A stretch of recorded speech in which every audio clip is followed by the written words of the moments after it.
Hey there, I'm Pharmacist Ben, and I am so proud and honored to be talking to this gentleman sitting by my side here, Dr. Wallach. I've known him for going on 15 years. I got a tape in the mail, like a lot of folks, Dead Doctors Don't Lie, back in the mid-90s.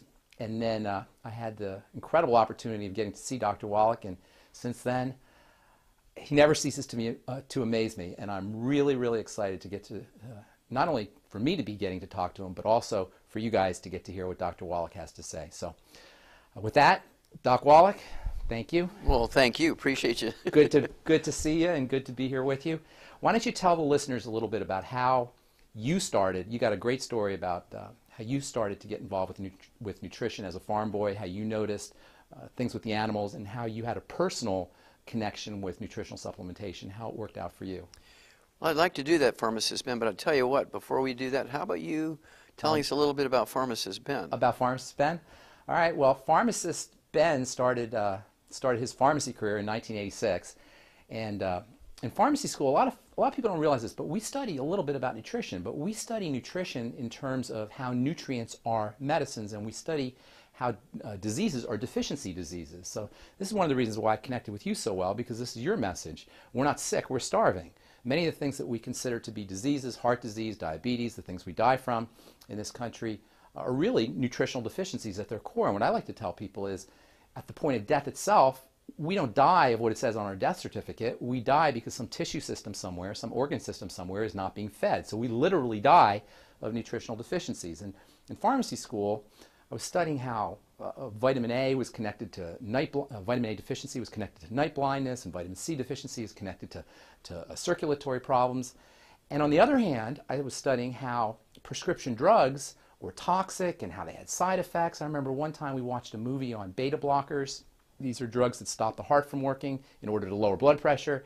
And this was a movie put out by Ayers for their new drug Indoral, and it was going to revolutionize the hypertension business. And I remember the movie was an hour long, 15 minutes about how revolutionary their drug was, and 45 minutes was some guy reading the side effects of the new drug. 45 minutes, I'm telling you, reading the side effects. So I got the idea that we got a real big problem in this country in terms of healthcare. And the more I studied, the more I got into it, the more I realized that if we could just get nutrients in the hands of people, if we could just get people to start taking nutritional supplementation, we could do a lot of good. So I started practicing in my pharmacy using essential fatty acids to help people with their skin, essential fatty acids to help women with their menstrual cramps, B vitamins to help lower blood pressure, and lo and behold, as I'm sure you know, the results were tremendous. So from the get-go almost, I realized as a young pharmacist that we could be using nutritional supplements instead of using medicines, and we could be helping a heck of a lot more people, and we could be saving a lot of money on top of that. And then when I heard your message, I was all over it. I got that tape in the mail, Dead Doctors Don't Lie, and I was like, who is this guy? And I listened to it, and I listened to it, and I got to tell you, I stole some of your ideas, and I went out and I started talking to folks using some of your ideas. And then one day I was working out in the gym, and I met a guy, and we were talking. I said, you have to hear this tape, Dead Doctors Don't Lie. I said, oh my God, I know Dr. Wallach. And it turns out that this guy knew our mutual friend, Robert Snook. And long story short, he took me to one of your talks. I listened to one of your talks, and I was a believer and a follower. And that's how I got involved with Youngevity, and that's how I got involved with you. So in any case, now I want to talk about you. And your story is very interesting, how you started with nutritional supplementation. Now, I started, it was already the 1980s. So there were already people who were understanding that vitamin C and the B complex and essential fatty acids and minerals were very important. But when you were working with nutrients, we're talking about the 1940s, vitamins were only really discovered 20 years before by mainstream science. So for you to get on board, you had to be quite the visionary. I wonder if you could maybe tell the viewers a little bit about what went through your synapses to make you realize, hey, there's something out there that we could be using to help take care of what people are considering diseases, people are considering genetics, genetic maladies, people are considering birth defects, but really are nothing more than nutritional deficiencies. Well, it actually started when I was 4 years old. I had a disease that would be called today Tourette syndrome. They didn't have a name for it back then, but it's Tourette syndrome. And I had facial tics, and blink my eyes, and I'd get facial cramps, and it progressed. It got worse every year. By the time I was 9 years old, I'd go into a tetany and fall over, and my friends, my peers, my age group, classmates would say I was possessed, and they could bump me around and give me a bear hug and cause me to go into this tetany. And so I started complaining to my mom, and she took me to an eye doctor for some reason, who's an MD eye doctor, and they examined me and said, can't find anything wrong with him, except he's got very long eyelashes, and they're hitting his glasses, curling back and tickling his eyeballs. That's what's setting this off. They thought that was what he tried to say, that that was causing the tetany. That's right. And so I'm 9 years old, and I'm not buying it. And I said, no, that can't be my eyelashes tickling my eyeballs. It's too much of a systemic problem. I didn't use the word systemic, but my whole body was affected, so I didn't believe it was just my eyes. So the next morning, I went to the library in school, and I went and found a nurse's health handbook and looked for long eyelashes and eyelid twitches and that kind of stuff, and couldn't find anything. So I just went into the index and just started A, and I got down to cramps. I said, well, maybe it's a cramp, because I was playing sports and 9 years old, and I said, well, I've heard of leg cramps and things. And so I looked it up in the book, cramps, and said it was a calcium deficiency. Well, before the bus would pick me up to go to school every morning, I would feed our calves we were going to take to the auction this little bag full of alfalfa pellets, but it had a little analysis tag on it, and I'd read the analysis tag. It talked about protein and fiber and calcium. And so I went home that day after school, ran right to the barn, started eating these calf pellets. Tastes like sawdust, but hey, I had a problem. I was going to get rid of it. Next morning, I threw the Cheerios out to the chickens. I filled that cereal bowl up with the calf pellets, put milk on it. I did that for 3 days. By the third day, it was gone. Forever. Forever. Wow. And of course, I've been taking the 90 essential nutrients twice a day since I was 9 years old, 64 years. So what went through your head as a young boy when you're taking these things that are for the calves, and all of a sudden you're this movement disorder that must have been traumatic for you as a kid? Well, what went through your head?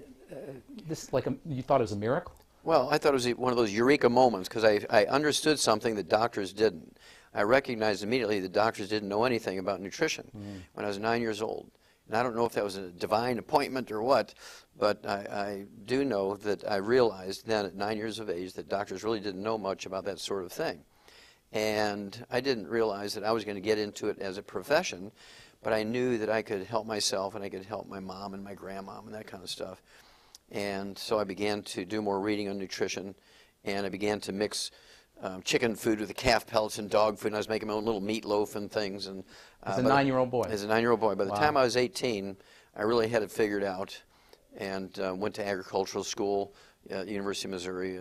Halfway through ag school, applied for veterinary school, got accepted, finished my ag degree. 2 years into my veterinary degree, actually found the first case of a mass die-off from pollution, got it written up in international journals and veterinary journals, and that started my path between nutrition and finding a mass die-off from pollution, and actually get written it up. It was the first one in America. Okay, I want to hear about this mass die-off. That sounds interesting. Well, halfway through ag school, I applied for veterinary school. I was just, as a lark, I figured I'm going to start practicing, so when I graduate ag school, I'll apply and I'll know what I'm doing.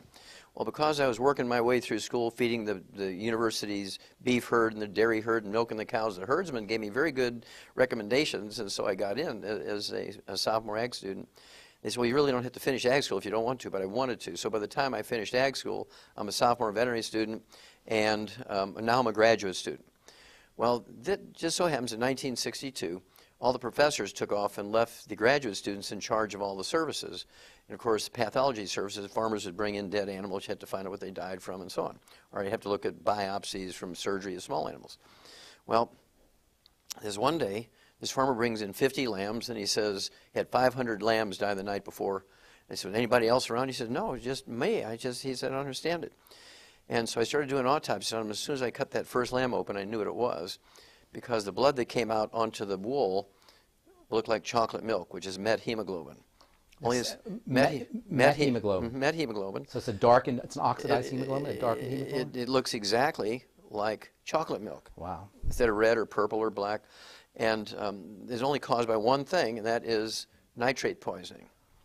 It's the only thing that will cause it. And so I knew immediately it was a nitrate poisoning thing. So I said, did you use extra fertilizer in your crops? Or he said, no, I didn't. I said, well, I need a water sample, and I need some, bring it in tomorrow. And as I'm finishing the autopsies, every one of these lambs, instead of having thyroid glands the size of a lima bean, one lobe on each side, each one the size of a lima bean, each one was the size of a plum, and when you cut through it, instead of being like a beet, firm and crisp, when you cut through it, it was like blackberry jam. So it's like rotten and decaying. Yes, yes. And so I knew that these lambs, and every one of them had the same problem. These were 6-month-old lamb. They had 2-inch wool. They were beautiful. I put 10 of them in my freezer and ate them, right? There's nothing wrong with them, except that they had goiter and met hemoglobin. And it turns out that the neighbor had bought some fertilizer, high nitrate fertilizer, to get more corn for his bang for his buck, and it was uphill and rained and got down this guy's well. Well, did all the chemistry on the water, the feed, the lamb's blood and their liver and everything. And what happened was, why did 500 of them die in one night? And so I figured, okay, it has to do with metabolism and temperature and stuff. Well, it was December, and in Missouri, in December, you can have a day like today. It could be 50 degrees in December in Missouri. And it's been like 42, 50, 36, 38. Well, the night they all died, it was 19 degrees. It just dropped to 19 degrees, and they all died of hypothermia. The metabolism was off. Their thyroid gland wasn't working, so they couldn't maintain their body temperature. 500 lambs died of hypothermia in one night. Wrote that up, got it published in the National Journal of the American Veterinary Medical Association, and also international journals. And I became instantly known as a student worldwide. That's awesome. And you were 22 at the time? 22, yeah. That's awesome. So I think it's really important that people understand that you have a lot of great, incredible wisdom and intuition when it comes to nutrition and chemistry, but it comes from actually working with the tissue hands-on. You actually saw what these nutritional deficiencies do to the tissue, to the organ systems of the body. And I think people need to recognize this is not just theory, and this is not just book learning. This is actually hands-on understanding about what nutrition does to the body in terms of its the body's organ structure and the body's cell structure and the body's tissue structure. That's super important. There's not a lot of people out there who are pathologists or have pathology background and a nutritional background as well. And a physician and a veterinarian. That's right. Yeah. That's right. That's right. The thing that followed up from that was I was working with Marlon Perkins as a kid during high school, and he got me a job doing the Wild Kingdom. Wild Kingdom, Mutual of Omaha, Marlon Perkins, yep. And he got me a job in Africa on the white rhino project, which had to do with saving the white rhinos. It was one of those conservation projects. I was able to get 200 of them, bring them back to the United States, caught them. And so if you see a white rhino in a zoo or a wild animal park, it's either one that I caught or maybe offspring. Well, because of that paper, Perkins, and this was the time when pollution was being brought to the surface by Silent Spring, the movie, Rachel Carson, the book, and so forth. And he was very good. He thought, we have all these animals dying from natural causes in zoos. Maybe pollution has something to do with it. Kind of like the canary in the mine concept, like the old Welsh coal miners. If the gases got in the mine, the canaries would drop off the perch long before the men would die, and they could run out before they blew up. So extinct canary in the coal mine, or animals that were becoming extinct. Exactly. Yeah. And so he said, we're wasting this material. We need to have some. And I know a guy, Wallach, because I'd give him copies of that paper on the lambs. Oh, wow. So he pulls me back out of Africa, and he made me the chief pathologist in that project, which combined the services of the Shaw's Botanical Gardens in St. Louis, the zoo, and the biology department of Washington University. And so it was called the Center for the Biology of Natural Systems. To make a long story short, over a period of 12 years, I did over 20,000 autopsies, and over 17,500 were on over 454 species of zoo animals, 3,000 human beings who lived in close proximity to the zoo. And the book that came out of it is 1,200 pages. It's in the Smithsonian Institute as a national treasure. Well, they were shipping me all over the place. Well, what struck you, what hit you the most? 12,000 autopsies, that's a lot of tissue. 20,000. 20,000 autopsies. That's a lot of tissue you're looking at. What struck you the most? What was made the biggest impression on you from looking at all that tissue? Well, pharmacist bend. Yes. The most profound finding, and this was sort of in the summary there was like 75 scientific papers that came out, published in international journals. I mean, this was a big project. National Institutes of Health, $25 million, which is a lot of money back then. It was chump change now, but back then it was a lot of money for a 24-year-old kid, right? And so the profound bottom line finding was, this is published now, every animal and every human being who dies of natural causes dies of a nutritional deficiency disease. That's awesome. Pollution was kind of a background thing, and in some cases it contributed to it. And those are another long But stories. they could have handled the pollution if they were nutritionally That's solid. exactly Yeah, right. yeah, yeah, yeah. That's beautiful. So now this is 1962. 1962. This is 1962. So take us forward, because you didn't start to become well known, and the Dead Doctors Don't Lie didn't hit Until for another 1993. until 1993. So take us forward from 1962 through the 60s. What's going through your head as you're seeing that there's this problem with nutritional deficiencies, and it must have hit you that, hey, we got a big problem here. We knew it was a big problem, and when I was in Africa for that 2 years working in the White Rhino Project, I was still studying nutrition because I wanted to know what elephants were eating, where they were getting their minerals, where they were getting their vitamins. We were testing water and testing the leaves on the trees and the bark that they were eating and so forth, and writing papers from that too and so forth. And when it came back and began to do these autopsies, they would send me, the National Institutes of Health and the National Science Foundation would send me to different facilities, because some facilities had whales and some didn't. Some facilities had walruses, and some had gorillas and didn't. And so they wanted me to do autopsies or draw blood samples or whatever I had to do to get as many species involved in this project.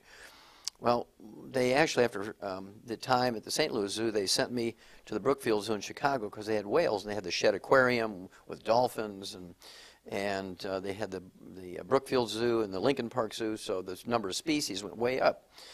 And I was walking into this office, and I'm unpacking, and there's two biologists there who are getting ready to go on an expedition into Alaska to catch some wild Arctic foxes.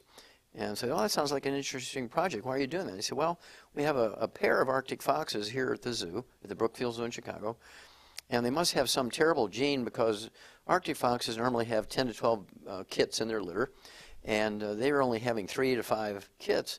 And they're always born with this birth defect, so they have this terrible genetic problem. So we want to get some wild genes and bring that in and reconfigure the genes and so forth. I said, well, tell me about it. And they said, well, 5 years earlier, the babies were born with neural tube defects, and 4 years earlier, they were born with no limbs. 3 years earlier, they're born with no diaphragm, so they all suffocated to death. All different things. All different things. Yeah. Every year is a different thing. And then the last year, they had cleft palates. And I said, well, it's not genetic, because it'd be the same birth defect. It'd be like the same birth defect year after year after year. If it's one gene, it'll be the same problem. Exactly. He says, what are you feeding them? Ground up horse meat. And they said, well, are you giving them any vitamins? Minerals? No, because they're meat eaters. We just give them meat. And so I knew what the problem was right away. So I said, okay, I'll tell you what. Since your guys are leaving this week, why don't you get them off a display? They're imperfect. I played to their beliefs, right? So I said, they're imperfect specimens anyway. Give them to me. Let me kind of work on them and do some tests on them. And they were happy with that. They brought them up there. And when they left, I went to the grocery store and bought some dog food for toy dogs. And I gave it to the foxes. Within a couple of months, they had a normal litter of 12 babies. So I did the thing that a good farmer would do. I inbred them, right? I bred the mother to the sons, the father to the daughters, the brother to the sisters, and by doing that, I had 300 foxes very quickly. Right. And then I inbred them, and I inbred them. By the time 3 years went by, I had over a couple of thousand foxes, and they were in the reptile house, the bird house, the administration Healthy building. foxes. All perfectly healthy, Yeah. not a single defect in any of them, because they're all getting dog food, which is perfect. Well, I think what you're talking about here is so interesting, because this is the middle 60s now we're talking? This is the early 60s, yeah. Well, today, the cutting edge in science and in genetics is not genetics at all, it's epigenetics, correct? So what you were doing 30 years ago was epigenetics. Yes. I wonder if you could tell the folks a little bit about the whole idea of epigenetics, how epigenetics relates to genetics, and how nutrition relates to epigenetics. Well, you have to appreciate how the medical mind thinks, pharmacist Ben. You know this being a pharmacist. But for our viewers here, the medical mind is that they get a theory and everything belongs to that theory. For instance, back in the days of the cavemen, there were witch doctors and shamans. Everything was caused by evil spirits. Right. And then there was alchemists, and it had to do with distillation, turning lead into gold, and all that kind of stuff, and sprinkling. If all you have is a hammer, everything looks like a nail, that kind of thing? Exactly. And then it went into spontaneous generation, because they didn't know about germs yet, and they thought that life spontaneously generated from nothing. And then along came Van Leeuwenhoek, the Dutch. He was actually a spectacle maker, made eyeglasses, and he invented the microscope. Yeah, but he put two lenses instead of one lens for your right eye, one lens for your left eye. He put one lens on top of the other. Made a compound lens. Yeah, made a compound microscope, and he looked at pond water. He sees all these little animals floating around. He writes it up. Well, Pasteur he's a guy who's working on wine, trying to keep it from going sour and going to vinegar. And that's how he came up with pasteurization. He was studying yeast. Yeah, he was studying yeast, exactly.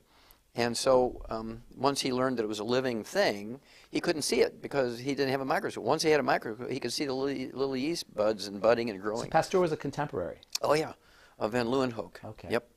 And he immediately knew that spontaneous generation was not the thing. He knew things were caused by these germs. That's where the germ theory came from.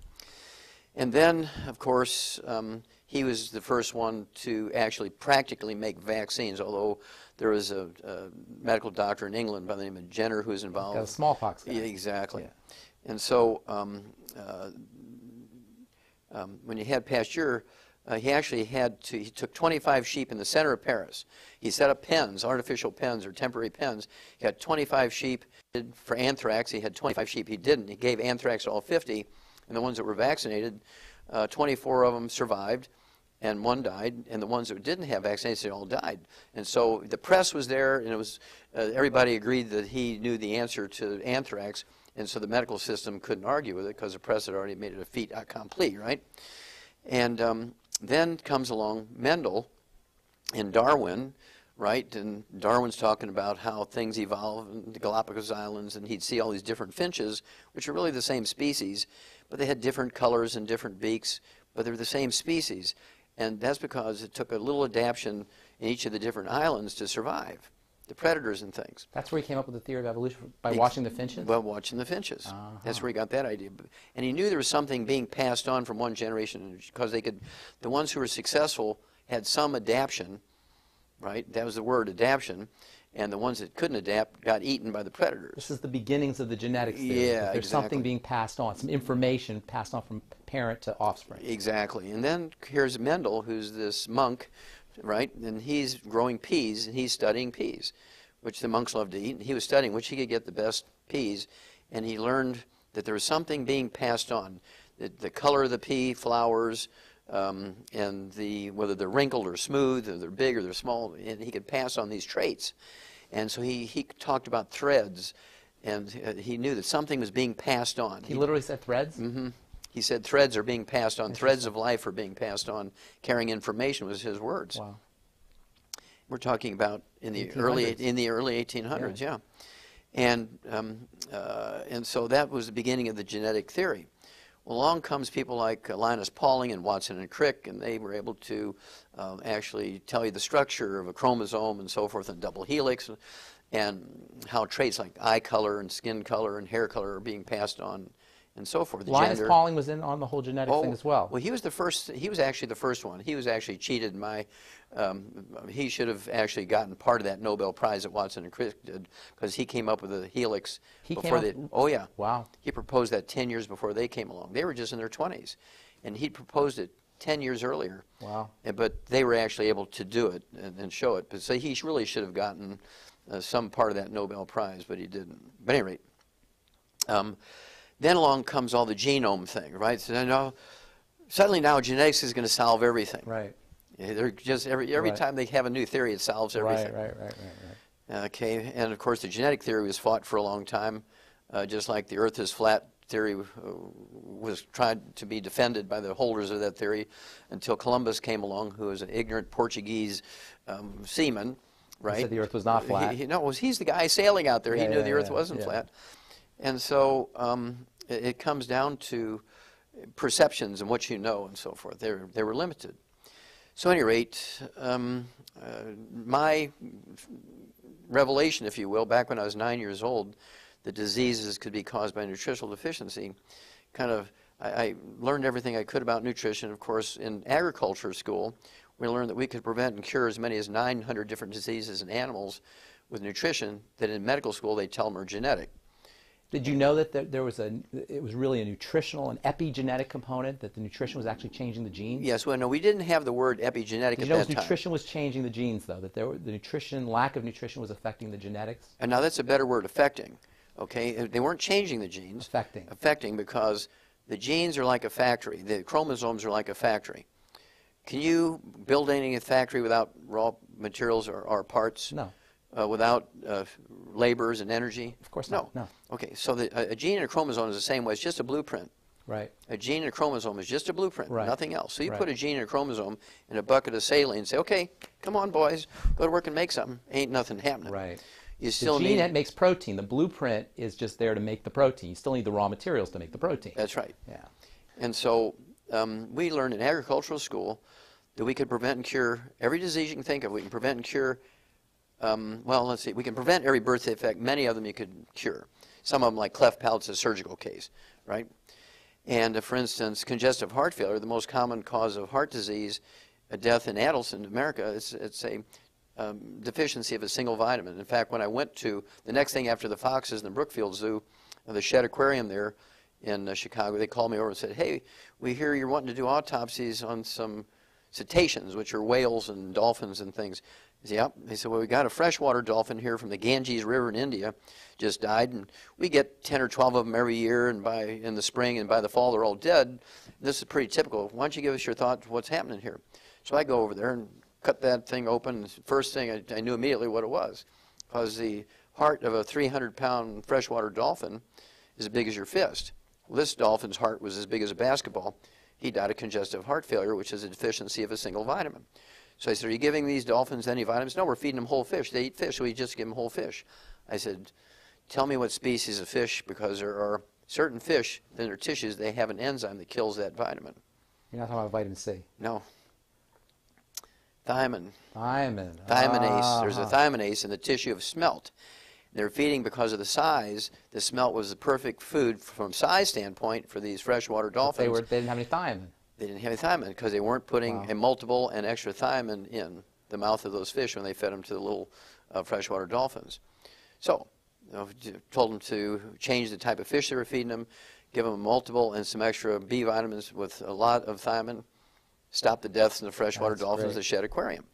And so these are the things I could do with nutrition. And here's all these biologists. I mean, these guys are very skilled, very well trained biologists when it came to behavior of the animals and their dynamics in captivity and so on, and how they reacted for territories with one male against the other, that kind of stuff. Behavioralists. Yeah, exactly. But they weren't biochemists. They were biologists, but they weren't biochemists. They were biologists, but they weren't biochemists. Yeah. And so I could come in and see something very simple that I've been studying for 10, 15, 20 years and see it in a heartbeat, where they could look at it and they couldn't recognize it. Now, thiamine is a fascinating vitamin. That's the berry vitamin. Exactly. That's the vitamin that they were given. Tell the story about the chickens and the rice polishings. Well, beriberi is a very interesting disease. Sailors, of course, used to die from this by the thousands every year. And as they went around the world and their sea voyages were longer and longer and longer, more and more sailors, I mean, 2/3 of the crew would be dead from beriberi by the time they came home, particularly as time went along, because they demanded modern food. And modern food to them meant polished rice, white rice instead of brown rice, because that's what rich people ate, and so they wanted that as part of their demand. If we're going to go on this long sea voyage, we want polished rice. Okay? And 2/3 of the crew would die from beriberi. Well, first of all, they get a dementia called Korsakoff syndrome, Oh, yeah. which is caused by a thiamine deficiency. And then they would get congestive heart failure. It's like a cure for Korsakoff syndrome is thiamine. I cure people in a week. Yeah. That's amazing, right? But I give them 26,000 times the minimum daily requirement. I hedge my bet, right? Okay, so at any rate, all these diseases that these Japanese naval surgeons were really the first ones to recognize there's some problem here when they fed these sailors this polished rice. But the Admiralty, you know, the big guys up there, the Admiralty, well, listen, these guys are demanding this. This has nothing to do with it. It's got to be some bug. They thought it was a bug. Wow. What year are we talking here? We're talking about the late 1700s. Wow. Okay, in the 18th century. And Europeans get the credit for discovering it, but it was really these Japanese naval surgeons. It was a Polish chemist. Kaiser Funk. Yeah. Yeah, Came was up his with name, thiamine. yeah. But, well, he actually identified it. But before that, the Japanese naval surgeons... There was something in there. They knew there was something in the bran of the rice, in the brown covering, the hull on the rice could prevent and reverse that disease. And they would all die of congestive heart failure, but they would all go crazy. They'd lose their minds, Korsakoff syndrome, before they died of congestive heart failure. People who drink alcohol, that deactivates thiamine somehow. Well, sure. Well, alcohol is a liquid sugar, and it makes Thiamine's used for metabolizing the alcohol. And so when you take in sugar or alcohol, it makes a deficiency worse. Talk about ADD maybe. How about B1 deficiency, subclinical B1 deficiency for kids who have ADD? They're eating sugar. Maybe maybe they don't need Ritalin. Maybe they need something like thiamine. Or how about subclinical issues? You know, we talk about the big things like congestive heart failure and beriberi, but what are the impacts of subclinical thiamine deficiency, where maybe they're just not getting enough thiamine? What are the impacts on our kids? And okay, well that's a good one. Let's talk about ADD, ADHD, autism. Back when I was a kid, there was no such thing as those things, right? In the year let's see, 1980. In 1980, there was 1 out of 150,000 kids had autism. In the year 2000, it's 1 out of 150. Today, it's 1 out of 88 is the new. It just came out last week. wow, 1 out of 88 now has autism. wow, And basically, when I was a kid, all 4 of my grandparents were from Eastern Europe. They were beet farmers and beef farmers. And so for breakfast, I would have cheese and beets and beef and eggs and... no Cheerios? No. No cornflakes? No, not when I was a little baby, no. And we didn't have those types of diseases.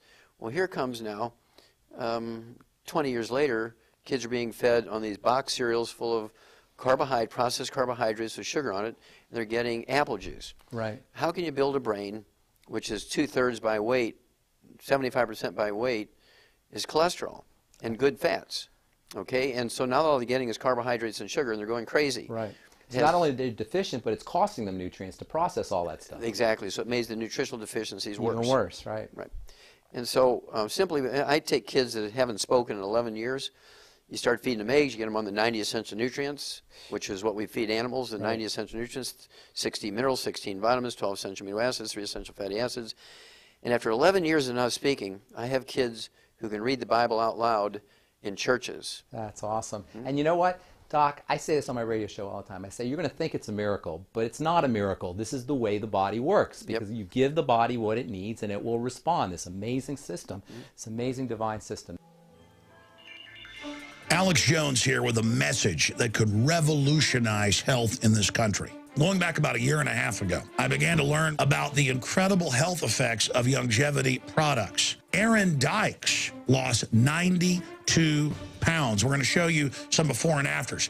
Aaron, break down what happened, your story. I've worked really hard with diet and exercise to try to lose weight, but I just didn't get the results. It just didn't happen. Then I saw what you were doing with InfoWarsTeam.com. I wasn't even trying to lose weight, but I got it because I wanted to feel better energy. I wanted that nutrition. Didn't even understand how that could kickstart my own weight loss goals, but the products did that for me. I found myself suddenly losing weight, more energetic, wanting to exercise, wanting to eat the right foods. And they don't even advertise it as weight loss. I want to challenge our radio listeners to go to InfoWarsTeam.com. Sign up as a distributor and get wholesale pricing discounts at InfoWarsTeam.com. You touched on cholesterol. I definitely want to talk about cholesterol. Okay. But before I get to that, my favorite mineral, you know, in the world of nutrition, you get favorites, right? You probably have your favorites. And Sure. I know one of them that's one of my personal favorites, and I know is one of yours, is selenium. So tell us a little bit about selenium, this incredible, incredible mineral, and some of the things that you can use it for. And I want you to place special attention on how selenium is involved with the thyroid, how selenium is involved with diabetes, and all the different things that you can use with this incredible mineral that, by the way, is active in microgram quantities, the tiniest of quantities. Maybe touch on that a little bit. Okay, as you say, selenium is one of those wonderful trace minerals, which is an essential nutrient. We need it. We can't live without it. And it has many functions. It's a structural mineral when it comes to chromosomes, right? Epigenetics, we'll get into that, right? But it's a structural piece in the actual normal double helix. Is it one of the fingers that you were talking about? It's one of the metallic fingers that keeps this double helix of the chromosome in the proper distance of each other. There's a little strut there. In the middle of these struts, there's all these different minerals, and selenium is one of them. Wow. So the helix itself is an incredibly organized structure, and every little component of it is key. The distance that the nucleotides are from each other, all that is tightly regulated, and minerals like selenium are involved in making sure that this structure stays intact. That's what the fingers are. Exactly. And when you have a deficiency of selenium, many things happen. In the biochemical level, you can't recycle glutathione, which is one of the most potent antioxidants made by the body. The most, maybe. And it's used to protect you from cancer and fend off inflammation in your arteries so you don't get clogged arteries and that kind of stuff. But if you don't have enough selenium, you use one molecule of glutathione and it sort of deactivates. But when you have selenium, you can recycle that one molecule of glutathione 1,000 times. That's awesome. That's very awesome. And then it protects your brain from MS. When you have MS, you have a terrible, terrible selenium deficiency because it allows the free radical damage to the myelin, the white matter of the brain again, and you get these lesions in the brain about the size of a lima bean that cause MS. So supplementing with selenium Can prevent or reverse MS. Wow. Along with the 90 essential nutrients. It can't not by itself. That's right. So 200 micrograms to 400 micrograms? What do you Well, I like to be a little heavy-handed. 600? I like to be a little heavy-handed. 800? A milligram, yeah. A milligram of 1,000 selenium? microgram. Yeah. Okay. When you have these diseases, you need to use a bigger hammer, right? Okay. HIV. You can prevent HIV from mutating to AIDS by supplementing with selenium. Wow. 1 milligram a day. What's the difference between Arthur Ashe, the great black tennis player, and Magic Johnson, the great black basketball player? One is dead, one's alive. Yeah. One's supplementing with selenium, one didn't. Is that what? That's what Magic Johnson's doing. Oh, that's interesting. Now, how about even just a common cold or just like flus and that kind of thing? I'm getting there. Okay. I'm getting there. It's very good. You're on top of it. All right. But I also, it's one of the things that's, they actually discovered, Dr. Gerhard Schrauser, a grand man, he's the guy who discovered that selenium is an essential nutrient back in 1957. They didn't consider it essential back then. No, they considered it poison. That's exactly. Right, They thought it was a poison. Even medical doctors today still think it's a poison. Yeah. But it actually was discovered to be an essential nutrient. And the disease he was looking at was liver necrosis, the death of your liver. If you survived death of your liver, you got cirrhosis of the liver, right? And this is all caused by not drinking, because 99% of the people who get liver cirrhosis never took a drink of alcohol in their life. Right. It's a selenium deficiency. Wow. I get people off the liver transplant list all the time. Wow. Some And that's of a big problem today, non-alcoholic fatty liver disease. That's a huge problem. Fatty liver, Yeah. primary sclerosing cholangitis, Yeah. liver cirrhosis. Yeah. I've had people, pharmacists, who've had 32 liver operations at Harvard Medical School. Their livers are the size of an Oreo cookie, and I rebuild them in 2 months to a normal liver, just using the 90 essential nutrients and extra selenium. Right. Okay. And then there's cataracts are caused by selenium deficiency and free radical damage, eating fried foods, free radical damage to the lens of the eye and no selenium to protect it. And then you get cardiomyopathy of heart disease. I've done Keyshawn syndrome. Keyshawn syndrome, yeah. right. I've done 1,200 autopsies on kids under the age of 10 in Keyshawn province, China. 1,200 autopsies. Nobody else has ever done that. They're all deficient. They're all deficient in selenium. And partially because of our work there in China, every school kid, when you go to kindergarten, they get a multiple and a capsule of selenium. We've wiped out cardiomyopathy of heart disease in children in China. That's awesome. Is that awesome? That's awesome. Now, isn't there an animal correlate to this Keyshawn syndrome, Yes. selenium deficiency? Yes. Is sheep? Well, in every animal you can name, there's a correlation. But in pigs, they call it mulberry heart disease. In sheep, they call it stiff lamb disease, because when they get heart disease, they kind of walk with arch back, and they're kind of stiff. And in cattle, they call it white muscle disease, because when you cut through the heart, instead of having this beautiful kind of reddish purple heart color, it looks like a good perch muscle. It's white, so they call it white muscle disease. And you can prevent it with a little bit of selenium. Well, with the 90 essential nutrients plus extra selenium. If they get it and they survive the first heart attack, or you catch it with just arrhythmias in their heart, you give them the selenium, it goes away. How about for the thyroid? The thyroid gland, of course, there's actually a syndrome called Wilson's syndrome. The question is, how many nutrients does your thyroid require? A lot, probably. No? All 90. Yeah. Now, if you ask a physician, they'll say iodine, because it's part of the structure of the thyroxine hormone. But that's only the part of the structure. But for the thyroid gland to work, it needs all 90. Duh, right?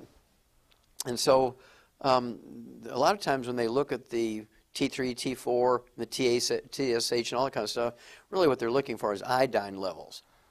And so you can be perfect. They say, well, we don't know why you're having all these symptoms of thyroid disease, because, we give them iodine and nothing changes. Well, that's because it's a selenium deficiency. That's interesting. Well, selenium is involved in the hormone as well. Well, it's part of the structure as well, it's no? part of the structure, but it actually is, even equally importantly, it's part of the process of making the hormone, okay? And as is copper and everything else. And then, of course, it's necessary for the health of your muscles. Muscular dystrophy is a selenium deficiency. Wow. Now, a fellow by the name of Marvin Rappanay, who grew up Amish, and he went in and became a Navy SEAL. Going from the Amish world to Navy SEAL, he comes back after 20 years in the SEALs. He goes back, a worldly man now, And he sees all these kids dying of muscular dystrophy in the Amish community. And so I go there and I say, well, this is what we see in calves that have muscular dystrophy or white muscle disease. And it's a selenium deficiency. So we went to Purdue University, and sure enough, in Indiana, wherever these kids are that have muscular dystrophy, there's always a selenium deficiency in the soil. So we started giving them the 90 essential nutrients, giving them extra selenium, and the muscular dystrophy goes away in a couple of weeks. Even if they've been in wheelchairs for years, we get them out of the wheelchairs to go play basketball. So we send all this information to Jerry Lewis. This is a gospel true story now. We send all this information to Jerry Lewis. He must 5 have years. loved it. He went crazy, positive. He loves it. Yeah. I said, no, Jerry, we're not asking for money. We already know the cause, prevention, and cure of muscular dystrophy in kids. We already know this. We just think it's appropriate that we offer to you the opportunity to make the news release because you're Mr. the guy. Muscular dystrophy. They're Jerry's kids, Yeah, right? yeah, yeah. So you're the obvious guy to make the news release if you want to. If you say no, we'll be happy, but at least my conscience is okay because I've given you the opportunity. He gets excited. He takes it to the medical committee in the Muscular not Dystrophy so Foundation. excited? They fire Jerry Lewis. That's why Jerry Lewis has not been on the telethon for the last 2 years. Oh, that's an amazing story. And they sent him on a cruise. They actually bought him a ticket to say, we have a non-disclosure contract with you, Jerry. You can lose everything. We'll sue you for everything if you bring this up. And so we're sending you on a cruise. Go enjoy yourself. And don't bring it up again. We want you away from here Wow. when we're having this telethon this year because everybody's going to say, well, where's Jerry? For the last cruise. It's over with. That's a great story. And so they fired Jerry Lewis because we discovered the cause, prevention, and cure of, and I knew what it was for a long time, but until Marvin Ropp came back from being a Navy SEAL and introduced me to the Amish community, I didn't have access to those kids. So selenium for muscular dystrophy. But I think your point's well taken that you have to have the entire mighty 90. These things are specific for disease states, but the entire milieu of the body has to be nutriated. That's right, because everything kind of works together. Yeah. And if you have to have the metabolism to be able to repair yourself. You have to have the metabolism to operate just in life. And so to think you can cherry pick one nutrient, this is one of the bad things the medical system does.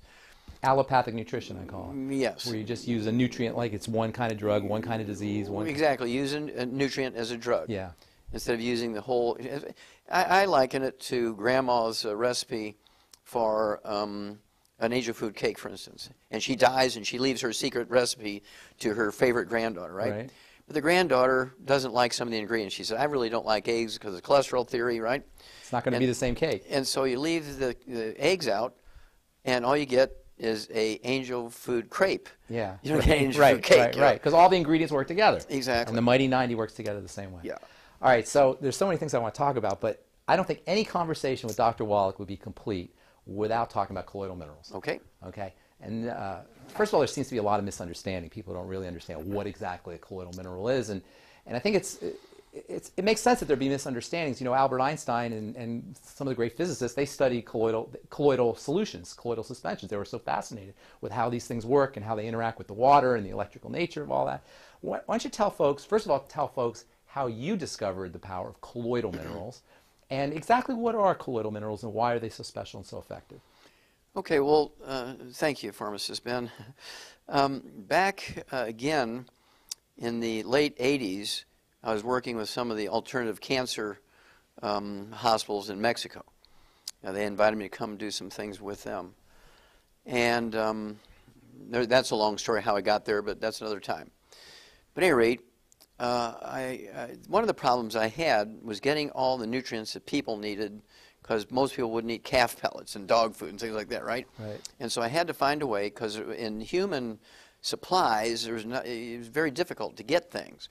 And so I needed a source of some really weird trace elements and rare earths, okay, like gallium, ytterbium, yttrium, neodymium, praseodymium. Which the body needs. You get disease if you don't have them. Most doctors, you ask them about those ytterbium deficiencies. Rare earth, europium. Yeah, you ask them about those things, doctors look at you like a deer in the headlight. They've never heard of them, right? And so I was looking for those things. Well, here at one of these alternative cancer hospitals is a little gallon glass jug, and it says, take an ounce of this with every meal. And I tasted, woo, it kind of shrunk wrap your lips over your teeth. It was very tart. Right, minerals. Yep. And so I said, what is this? He said, well, it's this stuff that comes out of the mountains and it has all these different minerals in it. So I took it to Dr. Schrauser, University of California. I said, analyze it. And it had 77 minerals in it, including all these really weird trace minerals and rare earths. Exactly what I was looking for. To make this, as what's turned out now, to be the Alex pack, right? Right. You got it? Right. But that was back in 1985. I had been looking for something, but it was so It would expensive. have all the you were looking Yeah. for something that would have all those trace minerals. And the rare earths. And if we were to put it together one by one by one, it would cost $1,000 an hour to take that stuff, right? And so it's too expensive. So here's a natural source. Wow. And it had everything in there in optimal amounts. I mean, I really got excited because I said, now I've got the tool that I can bring this to the general public, right? Wow. Well, a colloid is actually a mineral that's in suspension rather than in solution. So it doesn't dissolve, it hangs. It hangs in there. Now, how does that do that? You've heard of Brownian movement, Sure. right? Well, all these particles are the same charge, and so they repel each other. And so they stay in suspension by their own energy because they're Right. repelling each other like little magnets. That's awesome. Isn't that awesome? Yeah. And So it's this is a highly electrically charged solution. That's right. It's like a But magnetic solution. But they're all the same charge. Right. That's the secret. They're all the same charge. Right. They're That's all, how they're repelling. Yeah, that's right. Brownian movement, and they knew about that for a long time, but you're talking about one nutrient, one mineral, but here's one with 77 minerals in there. Wow. And there's this, it's almost like a liquid alloy of 77 minerals. Wow. And for instance, if you take a solution, a liter of a solution, you can maximize whatever you can get in there. You get 985 or 989 milligrams. That's all you can get into a solution. There's only so much room in between the water molecules. Now in a suspension, I can get 36,000 milligrams. How do you do that? Ah, kidneys, right? I can get 36,000 milligrams. Well, when you taste that, that'll shred the enamel off your teeth. It's so acid. So I had to cut it down to 19,000 milligrams. But now we're getting up into the dosage rates, so you don't have to drink 7 gallons a day. I had to concentrate it down. I mean, all these little mechanical factors I had to deal with, I had to concentrate it enough to where a human being could take a couple ounces and get enough. Nobody's going to drink 7 gallons a day to get enough, right? But these are highly concentrated suspensions. Yes, but I had to concentrate them more. Wow. Right, see? And so this is perfect for me because I could get 19,000 milligrams in a liter, I could get 600 milligrams in an ounce. That's amazing. That's amazing, right? That's amazing. And so, but in a solution, I could only get 30 milligrams. And so what accounts for that difference then? Well, in a suspension, it doesn't matter how much room there is between the water molecules because these guys are in there keeping each other in suspension all the time. They never settle out. They're self-suspending. They're self-suspending. They never settle out. Wow. It's a perpetual motion machine. So when you're actually drinking an electrical energy, you're drinking magnetism. Of sorts, yeah. So you're drinking a magnetic solution. So Yes. Would you say that the effect on the body is it amps up the magnetic energy of the Well, body? if you look at the heart, for instance, which is an electrical thing, Right. When people start getting palpitations, they are having an electrical conduction problem. So you give them selenium in a colloidal form, problem solved. Wow. Okay, and so it's that simple. But at any rate, then I was able to make liquids. Of course, I think I'm considered the father of liquid supplementation at that level. And the initial product we had was just what we called plant minerals. I remember that. Yeah, 77 plant minerals, which contain all 60 essential minerals in optimal amounts, 1 ounce per 100 pounds of body weight. And most people are deficient in minerals, so just taking those minerals made an enormous positive difference in people's lives. And then people are saying, well, what multiple do I take with it? So I had to come up with a multiple, and then you think it's tricky to add all the vitamins and amino acids and things to it. Now I tried adding the fatty acid, turned it into soap. I'm sure. It became a solid. You can't add fatty acid stuff, but it's a miracle that you could add all that other stuff in there. That's some amazing formulations. And let me tell you something. I formulate for a living, and the formulations that you guys have, Youngevity's come up with some formulations that are absolutely stupendous, and it started off with that Bottle of minerals. That bottle of minerals. That bottle of minerals. We just kept adding things to it. And of course, we'd run into the thing like turning into soap, and we had bottles exploding and stuff. And so in the early days, it was quite adventurous. And then, of course, right now, we have in the Alex pack, which you can buy by itself or part of the Alex pack. I like the Alex because you got a complete thing. Is the Beyond Tangy Tangerine. Has 245 nutrients in it. That's a stupendous product. Isn't that wild? Stupendous product. It has 300 milligrams of these minerals per serving. It has Lots of B vitamins. Well, mega doses. Mega doses, yeah. right. And then it has 115 super juices. This is not, we're not talking about a V8 here. Right. We're talking or a V115. That's amazing. V115. Yeah, V115, not V8. Right? Yeah, not V8. Plus 1,000 milligrams of vitamin C, Yeah. plus copper, plus selenium. Well, plus all 60 plus essential. is there glucosamine? I think. Yes, in there there as well? is. No, that's an amazing product. If people don't do anything but that, they're going to notice dramatic Oh, results. huge, huge. And of course, kids like it because it tastes good. Tastes great. And then for absorption, that's another thing. You know, in pharmacy school, we study delivery. That's one of the main things we study is delivery. And they tell you, if you want to deliver things in the body, and you don't want to use a suppository, and you don't want to use an injection, drink the stuff. And that was actually, in addition to the colloidal minerals, the nature of the colloids, the fact that it was in a way you could drink it, and you would get instant absorption is so important because people have digestive problems. Everybody has digestive problems. Bypassing digestive problems with liquids. Go ahead. Well, I'll answer that question in a second. But what we did was even, I thought, more fun. We take these colloids, which in themselves are very absorbable, right? And then we... Tremendously absorbable. Very absorbable compared to even solutions. And so then we turn it into a coffee crystal type technology. Now, talk about that. Well, coffee crystals are not actually like you're making an instant drink, okay, because what we did was turn it into a brewed thing that has all these juices and vitamins and minerals and amino acids in it. We made these huge solutions, and then we freeze-dried it, and they turned into crystals. You just add water, and suddenly now it rehydrates. It rehydrates, becomes the original suspension again. Is that what makes the BTT so special? It's like freeze-dried. Yes. Do you remember that commercial they used to have for the freeze-dried coffee? That whole... That's the coffee crystals. Yeah, it's the same idea. And so we take a colloid, and we turn it into the coffee crystal technology. So it becomes a colloid again. It becomes a colloid again. So the BTT is it's a colloidal suspension. It's not a colloid, a solution. and then we put it into resuspension. But when people reconstitute it, it becomes a suspension again. It becomes a suspension again. So There they're you go. actually drinking this colloidal liquid again. Exactly. Even though it's portable and you can carry it around. And light, you can take it on the plane with you. You can take it on the plane. That's great. All right, so cholesterol. Okay. I want to talk about cholesterol. Statin drugs, hundreds of millions of prescriptions are filled for statin drugs every year. Everybody's terrified of cholesterol. Somebody here was asking about eating eggs, and people don't want to eat eggs. They don't want to eat the yolk in eggs. And there's so much misunderstandings about cholesterol. Please tell our listeners, tell the viewers a little bit about, first of all, what cholesterol is, why it's so important, and then how you can make sure that you have enough cholesterol in your body using dietary strategies. Well, first of all, cholesterol is an important part of our human structure. Every cell wall is like 30% cholesterol. Right. Okay. Every cell wall, if the trillions and trillions of cells in your body, every one of them, 30% or more, in some cases 60% of the cell wall is cholesterol. Nerves. So you can't make cells without the stuff. That's right. And cells won't work without it. They die without it. And then 75% of your brain weight, the white matter of your brain, the myelin, is cholesterol. Okay? If you don't have enough cholesterol, guess what you get? Alzheimer's disease. It's a physician-caused disease for lowering our cholesterol. Then you can't make sex hormones. Testosterone, estrogen, progesterone, and adrenal hormones are all steroid hormones. 95% by weight is cholesterol. Vitamin D3 is cholesterol. 7-hydroxy-25 cholesterol, right? Right. It's cortisol. Stress hormone. Exactly. So aldosterone. Adrenal hormones, all these things are cholesterol. So you don't have enough cholesterol, you get erectile dysfunction, you get menopause, you get adrenal exhaustion, you get Alzheimer's disease. All of it. All of it. How can this beautiful chemical, this beautiful molecule be so demonized in our culture? It's amazing to me. Well, here's why. Because, again, biologists don't know anything about chemistry, right? Doctors don't know anything about nutrition. Right. So that's a maxim.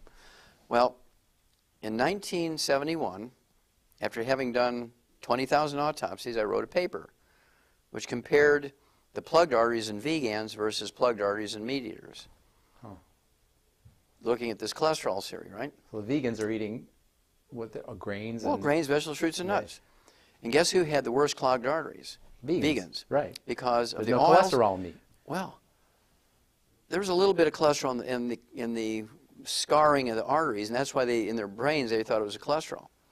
But there was turbulence in there, and the body's putting cholesterol in there trying to smooth it out. You know, like these nonstick pans. The body's response was to throw cholesterol at it, trying to smooth out the turbulence. Now, when people eat meat, is there cholesterol in steak? Is there actually Of course. cholesterol molecule, even after it's cooked and after it's processed? As long as you don't burn it. Okay, now, But here's the beauty of that study. 1971, 20,000 autopsies, they come out, and this is published in an international Danish pathology journal, Acta Pathologica, translated into 6 languages. This went around. Millions of doctors, millions of pathologists all over the world read this. Now, they all laughed at me because they were saying, well, Wallach must be sniffing glue because cholesterol causes heart disease. Well, guess what? Where were vegans getting their cholesterol? They're not eating meat. They're not eating eggs. They're making it. The oils in the grains are oxidizing because they were stored improperly. So now, And then they stir fry in extra virgin olive oil. You turn those oils into trans fatty acids and heterocyclic amines, right? right. By heating them. They eat a lot of salad dressings. So where's the cholesterol coming from? From the body makes a little bit as a sort of, again, a protective device? Protective device, kind of like this nonstick pan again, right? Okay, but it came from your own body so making it's upregulating the body's manufacturing system of cholesterol. Yeah, but it's infinitesimally small. It wasn't even a factor. But they picked, that's the only strange thing that was in there, right? And so they picked that out for some reason. And they came up with these statin drugs to lower cholesterol. Well, here comes now, 41 years later, the FDA in Science News just a couple of weeks ago came out and said, uh-oh, Houston, we have a problem. They put out new warnings on statin drugs saying Diabetes. Increases your risk of diabetes by 50%, increases your risk of Alzheimer's disease by 100%. Alex Jones here with a message that could revolutionize health in this country. Going back about a year and a half ago, I began to learn about the incredible health effects of Youngevity products. Aaron Dykes lost 92 pounds. We're going to show you some before and afters. Aaron, break down what happened, your story. I've worked really hard with diet and exercise to try to lose weight, but I just didn't get the results. It just didn't happen. Then I saw what you were doing with InfoWarsTeam.com. I wasn't even trying to lose weight, but I got it because I wanted to feel better energy. I wanted that nutrition. Didn't even understand how that could kickstart my own weight loss goals. But the products did that for me. I found myself suddenly losing weight, more energetic, wanting to exercise, wanting to eat the right foods. And they don't even advertise it as weight loss. I want to challenge our radio listeners to go to InfoWarsTeam.com. Sign up as a distributor and get wholesale pricing discounts at InfoWarsTeam.com.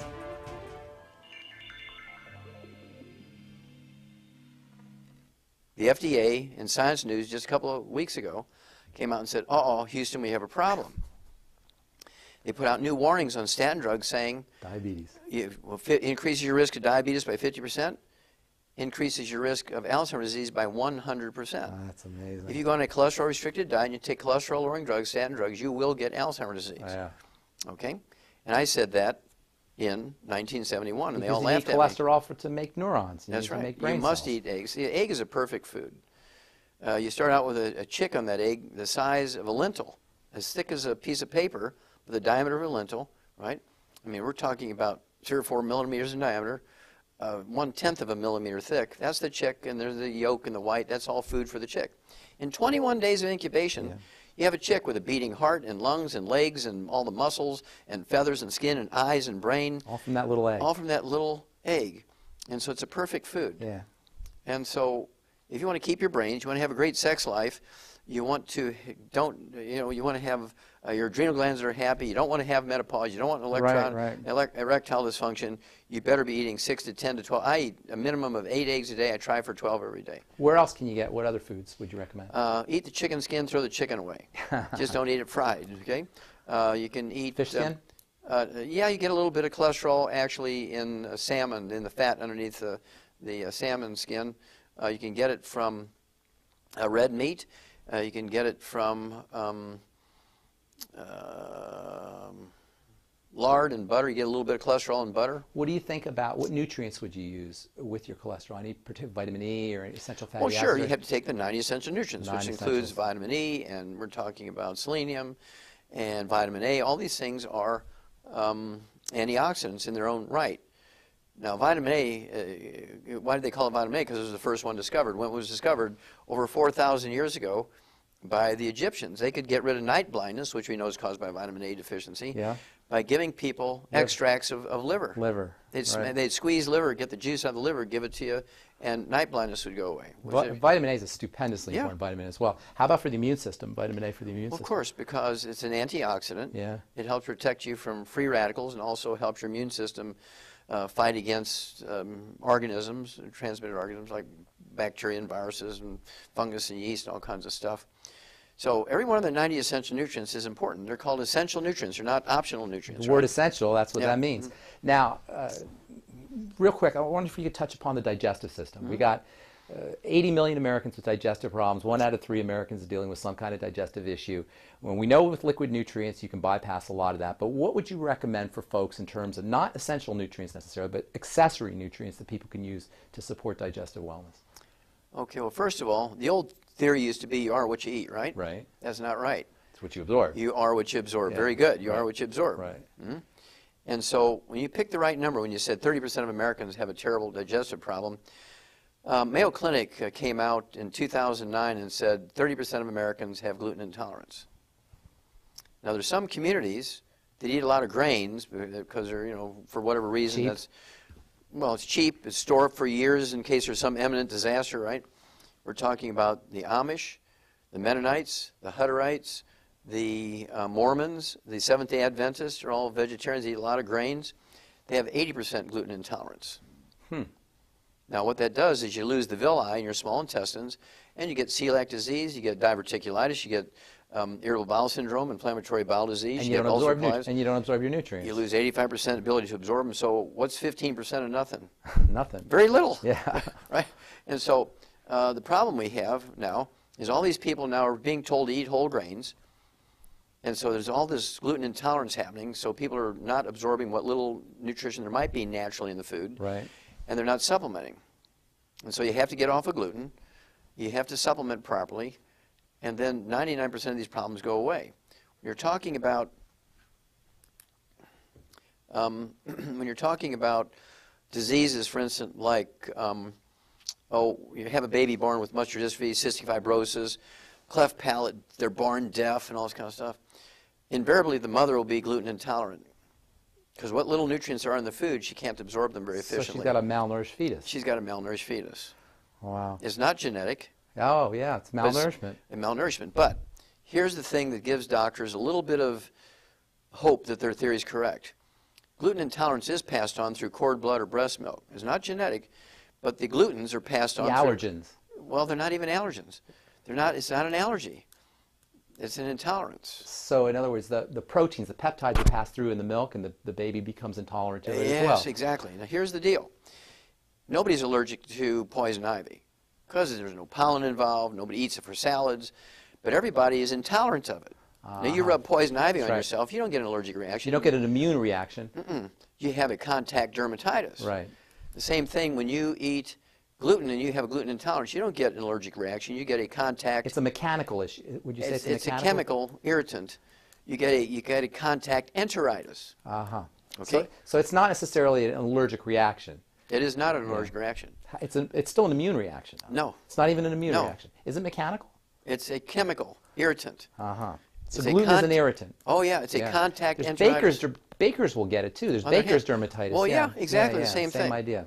And so what you do is you get these people on gluten-free diets. Their asthma goes away in 2 weeks. It's amazing.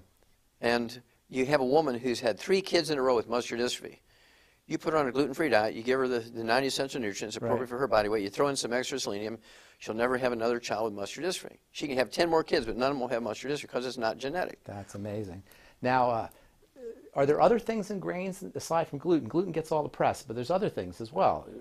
Are there other proteins, other peptides? Well, sure, there are allergens. You can get a wheat allergy, but it's not necessary to be gluten intolerant. Is grain a problematic food, in your opinion? Yes, it is, because human beings were never designed to eat grain. Yeah. Now, the animals that do very well with grain are They have ruminants. extra stomachs. They have 4 stomachs. Yeah. So if we had 4 stomachs, maybe we'd be able to eat that. Well, we'd be able to eat grain. Yeah. We have a single stomach, and we don't have the capacity to handle grains like an antelope and a buffalo and the horses and cattle and sheep and goats and all these animals with 4 stomachs. When you look around the world, other than one-celled animals, the 4-stomach animals are the most universal form. They're everywhere. on every continent, every place. There's more species of ruminant animals than there are elephants. So our digestive system just isn't designed to eat these kinds of That's things. right. Isn't that interesting? You know about Jared Diamond, right? He wrote a paper called Agriculture was the worst thing that ever happened to us in human history, something along those lines. But the idea being that we're not supposed to be eating these kinds of foods. Germs, guns, and... Guns, germs, and steel. Yeah. But the idea is that we're not supposed to be eating these kinds of foods. What about gluten-free? What about gluten-free flours and gluten-free grains? What's your take on those? Well, gluten-free grains are what? We're talking about millet, Yeah. buckwheat, which is not wheat, Quinoa. quinoa, and you're looking at rice. You ever Okay. hear the old macrobiotic diet? I don't know a lot Well, about during it. the 60s, the hippies, all those flower children were running around eating the macrobiotic diet, which was essentially a German cleansing diet that was made from brown rice and steamed vegetables. It was only supposed to be done for 2 weeks, but they felt good on this stuff, right? And so they added a little bit of fish to it, maybe some eggs, so you get enough protein so you could live on them forever. And, I mean, these people were solving problems like eczema, asthma, were all going away in this macrobiotic diet. And they said, it's the magic of the brown rice. No. It's because they gave up wheat. That's Okay? interesting. And there was this Michio Kuchi who popularized, he's a Korean guy who popularized the macrobiotic diet. He had terminal pulmonary tuberculosis. I mean, his 90% of his lungs were filled up with tubercle abscesses, and he was beyond hope, according to the doctors, right? He got on the macrobiotic diet, and 3 months later, he's gluten-free, he's cured. That's a great story. Now, I don't know if people really recognize that you are a prolific writer, and you write some great written a little books. bit of stuff. You write some great books, and what I like about your books is how you pull together all these disparate fields, these disparate sciences, anthropology and sociology and history and economics and nutrition and chemistry and biology. You pull the whole thing together. And you got a great story, and I think it's in Hell's Kitchen. I'm not sure which one. I think it might be Hell's Kitchen, where we talk about the wood ash. And that's just a brilliant story about how people got the idea that you could actually get healthy by using ash. And you see sometimes you'll see ash on in the ingredient decks or in the nutritional facts on dog food. And tell us a little bit about this whole idea of ash and minerals and how that works in terms of nutritional power and nutritional. Well, sure. Well, this goes back to the caveman. Was that Hell's Kitchen, by the way? Is that Well, it was in Hell's Kitchen. There's a little bit of that in the book Rare Earths Have Been Cures. Okay. And also a little bit in even Let's Play Doctor, Immortality. It's all, yeah, it's in all of it. Because in the old days, even in the caveman days, you know, they had fires, right, for their fuel. Right. And the cave's going to get filled up with ashes. Right. So they had to throw it outside. It didn't take long to recognize that, you know, where they were throwing those ashes, the green stuff, the leaves were twice as big than where it didn't get. So when they started gardens, they would throw the wood ashes into the gardens rather than just throw it down the stream or in the recycling bin to save the earth, right? They'd put it in the gardens. Well, wood ashes are not ashes. Wood ashes are really the minerals that the tree had sucked up out of the ground. And when you burn the wood for fuel, the minerals don't burn. So you have a powder in the fire pit, the fireplace, the wood stove. The ash is the minerals that aren't burning. Yes, they put them in the garden. So then the okra and the tomatoes and the corn and the sweet potatoes and the beans and peas and cucumbers, suck it all up, eat your vegetables, your grains, you got it that way. You got your minerals in that fashion. Nobody made the connection yet. They were using it as a fertilizer, but they never made the connection they were getting minerals from it. They never did that. But when I know the exact moment when everything changed. It was 3 o'clock in the afternoon, Monday, September 4th, 1882, when Thomas Edison pulled the switch on the first commercial electric generating plant. 3 o'clock in the afternoon, Monday, September 4th, 1882, he pulled the switch on the first commercial electric generating plant on Pearl Street in New York City on the bluff overlooking the construction of the Brooklyn Bridge. Within 10 years after that, every city dweller had switched over to electricity for heating and cooking. So How many wood ashes? They didn't need any more wood ash. No, they needed them, but how many wood ashes were left over when you cooked and heated with electricity? Nothing. Zero. So what did they do to replace all those minerals they'd been getting for thousands of years? Nothing. They got sick. They got sick now for diseases they never heard of before. Oh, how interesting. So with electricity. Yeah, it just displaced were our source of minerals. That's interesting. It was sort of a change of just like right now, you can't hardly find a payphone in an airport because of cell phones have replaced it. Newspapers are going away because all the little classified ads are going away because of the cell phones and eBay and all that kind of stuff, right? So is the postal service going away because of email. Yeah. Okay. Well, the same thing happened when you had the electric stove come along. There's no ash anymore. No ash anymore. but they didn't make up the difference. Nobody knew to make up the difference. And so wood ash has been, when you look at the top, and this is where the book Immortality comes in, we looked at the top 20 longevity cultures on Earth. We did it through National Geographic. We read 60 years worth of National Geographics, because we knew we'd have to spend millions of dollars of our personal money and years and years and years. And then people would say, well, Wallach, we don't believe this one, and we'd argue about that one. So we took everything from the National Geographic, give them plenty of credit and so forth. We used their pick of the top 20 longevity cultures. We have 40 times 100-year-olds. They have 100-year-old per 250 population. We have 100-year-old per 10,000. Wow. Okay? Which cultures? Well, we were talking about things like Sardinians, the Nicoyans in the Pacific coast to Costa Rica. Really weird places you never heard. Okinawans. Right? And so the Hunzas up on the Pakistani border with China. Lake Titicaca. Yeah, the Titicacas and that kind of stuff. It was really, really weird. All top 20 longevity cultures are third world cultures. They're illiterate. They have no doctors, no medical system. They have no utilities. Glacier milk. What do they have? Well, I thought that's what it was in the beginning, but the universal thing that they picked was they all use wood for fuel. Oh. And by dumb luck, pharmacists, Ben, by dumb luck, when you look at the agricultural schools at the universities in the countries in which these cultures exist, by actual analysis of the land that they grew their food on, and they got the trees that they use for wood, for fuel, they had 60 minerals in their soil. By dumb luck. By dumb luck. Yeah. That's great.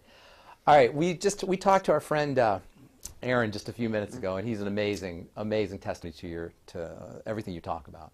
He lost 100 pounds. Everybody wants to lose weight.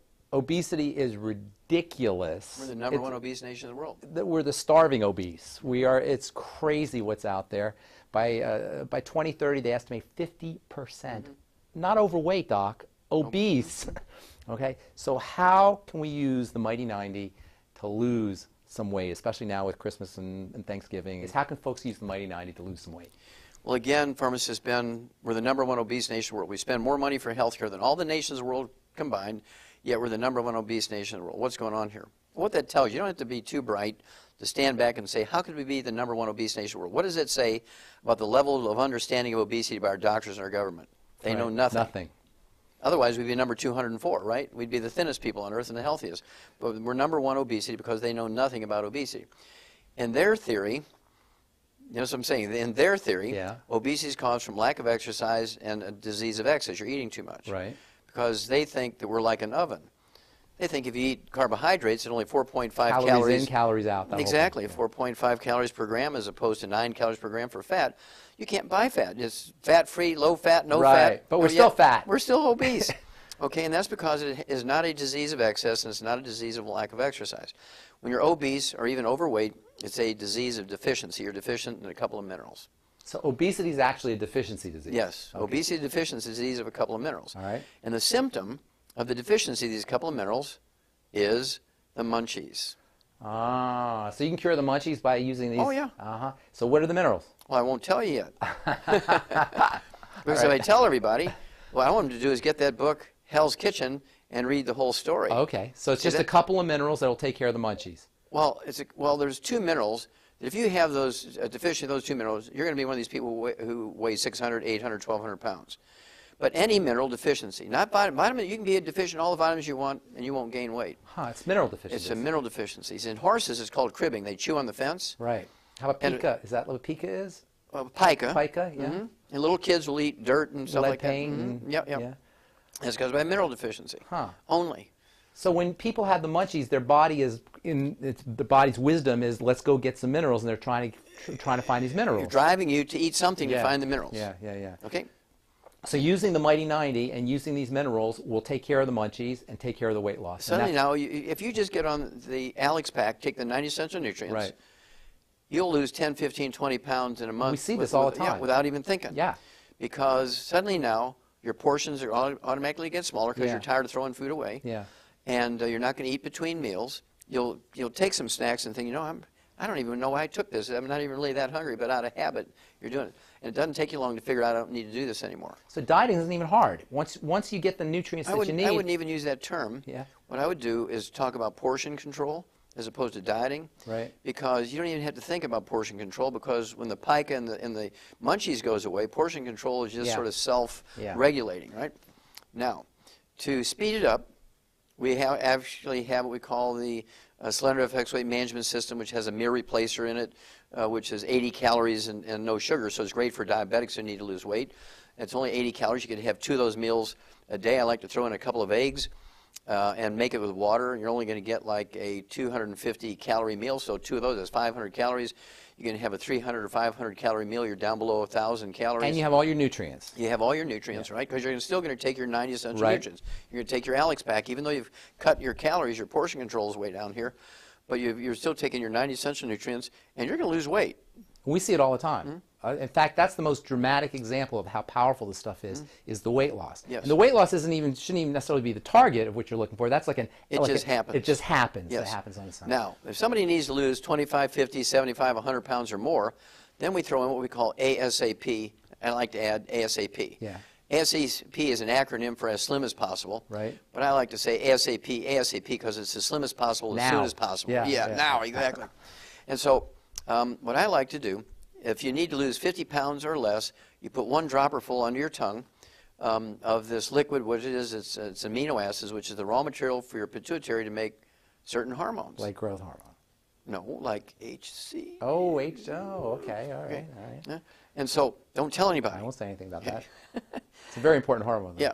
And so, instead of going and getting prescription injections, Right. you do this yourself. Right. And you're going to lose, you know, a quarter of a pound, half a pound, 2 pounds a day, depending on how you are with that portion control piece, right? And just like you said, Aaron lost 100 pounds. We have thousands of people every month. I see it. It's amazing. Yeah. It's absolutely amazing. And I see it around the world. People are just, this product's going around the world now. Yeah. And But they're adding years to their life. They're decreasing the likelihood of arthritis and degenerative diseases and cancer, God forbid. Cancer, heart disease. All of that. Absolutely. Yeah.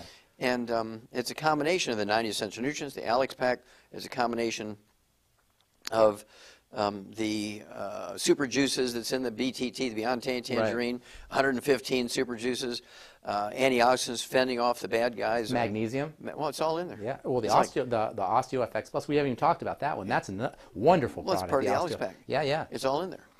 And so at any rate, obesity goes away very quickly. But when you say, right now they're predicting 50% obesity by the year 2030, that tells you that they don't know what to do. Because if they knew what to do, they'd say, okay, right now we're 36% obesity. But it'll be Here's less. what we do. Yeah. And by 2030, it's going to be 20%. They don't know what to do. They have no earthly Yeah. idea because their theory has failed them. Yeah. And they cannot believe it's a disease of deficiency. In their little pea brains, they cannot believe that it's a disease of deficiency. Well, they're still operating that steam engine mentality where you put the coal in and you get a fire, and they don't understand that the body's not a steam engine. There's a whole, it's a metabolic system. It's a Yes. chemistry system. Okay, now, the spin-off of that, of course, they say that people who are obese, they have a higher rate of Diabetes. Yep, that's this sort of cousin disease here. Right. They run together, but not all the time. You can have people who are obese don't have diabetes, but they do tend to run together. And we've known for 70 years that diabetes, type 2 diabetes, which makes up 98% of the diabetic population, is a simple mineral deficiency disease again. It's not genetic in any way, shape, or form. Right. It is not genetic in any way, shape, or form, for emphasis, right? Right. It is a simple mineral deficiency disease. And I have to tell you this story. You'll appreciate this, pharmacist man. There's a fellow out there by the name of Jerry Murphy. He's an owner of one of the largest, I think it's the 3rd largest medical laboratory in America. He services 7,000 hospitals and tens of thousands of doctors' private offices every day with his medical laboratory. This guy's got 3 It's PhDs. like a diagnostic Oh, diagnostic laboratories. Yeah, they take specimens and Yeah. send them to the laboratory. They send the results back to the doctor, right? I mean, this guy has 3 literally, he has 3 PhDs. He doesn't have in diabetes. medical. Oh, yeah. He had terrible brittle diabetes. I mean, his blood sugar is off the chart, even with injectable insulin. And he His knows about all this stuff. Well, he has access to the finest endocrinologists, the cutting edge of research on what you do for diabetes, all the drugs. I mean, he knows everything about diabetes the medical system knows. Well, a mutual friend introduces us. And because I've been talking about diabetes for 25, 30 years, right? And so I said, well, yes, sir, I can help you. I can get your A1C hemoglobin down below 5 within a couple of months. I can get your blood sugar down below 100 without medication. You'll be an ex-diabetic. And he looks at me like, oh, yeah, right. Right. He says, who are you? So I had to introduce myself a little bit. He said, well, I don't believe you. So tell you what, give me a test. I mean, give it a try. You have everything to gain, nothing to lose. You're not being successful at what you're doing. He said, okay, I'll give you 90 days, Wally. He says, if you can get my A1C hemoglobin down from 8.9 down below 5 within 90 days, if you can get my blood sugar consistently down below 100 without medication within 90 days, I'll be your best friend. Wow. I'll fly around my jet plane. I will show up spontaneous at meetings you won't even know. I'll just appear and give my testimony. I will brag about you. I will put every one of my employees on your program, and I'll stop all my insurance. And you knew you could do it. You knew you I was could. self-insured. Well, I've been doing it every day for 35 years. And so he says, but I'll tell you what, if you fail, if in 90 days you haven't gotten rid of my diabetes, I will hire somebody whose only job is to go around every place where you're going to give a talk and tell everybody in the newspapers, be interviewed and tell everybody what a quack you are. Right.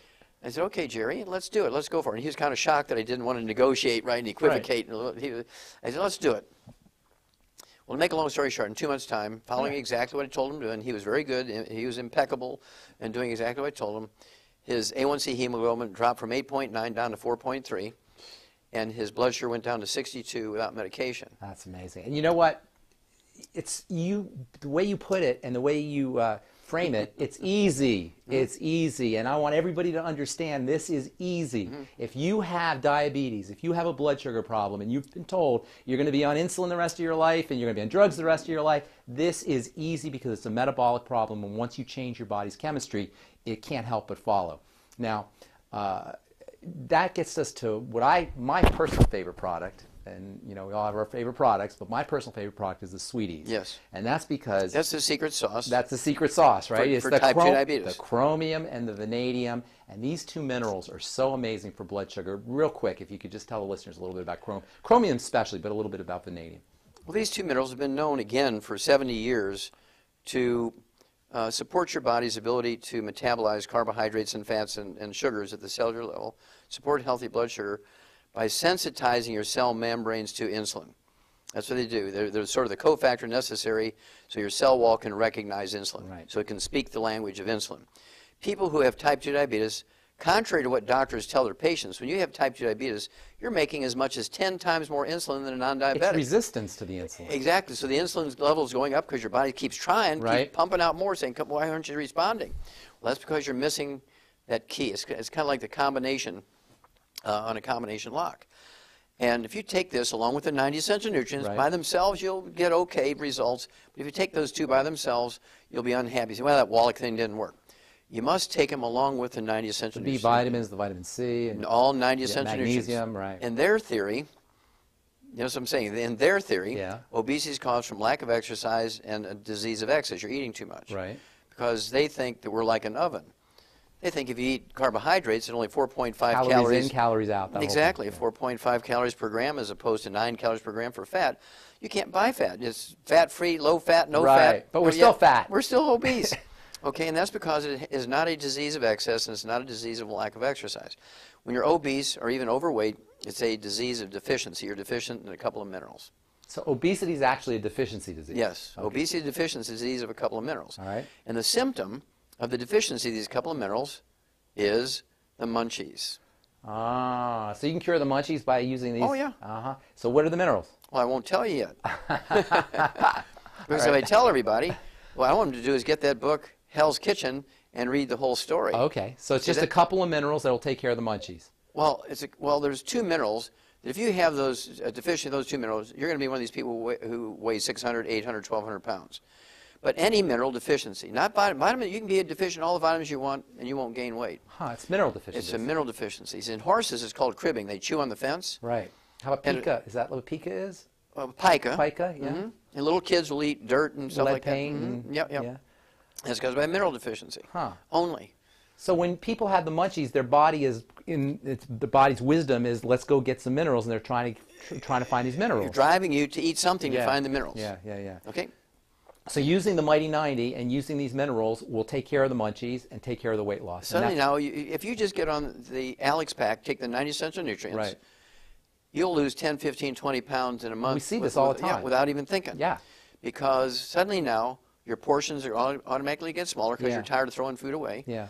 And you're not going to eat between meals. You'll take some snacks and think, I don't even know why I took this. I'm not even really that hungry, but out of habit, you're doing it. And it doesn't take you long to figure out I don't need to do this anymore. So dieting isn't even hard. Once you get the nutrients that you need. I wouldn't even use that term. Yeah. What I would do is talk about portion control as opposed to dieting. Right. Because you don't even have to think about portion control, because when the pica and the munchies goes away, portion control is just sort of self-regulating, right?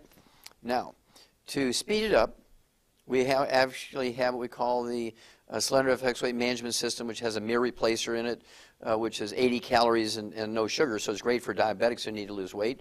It's only 80 calories. You could have 2 of those meals a day. I like to throw in a couple of eggs and make it with water. You're only going to get like a 250 calorie meal, so 2 of those is 500 calories.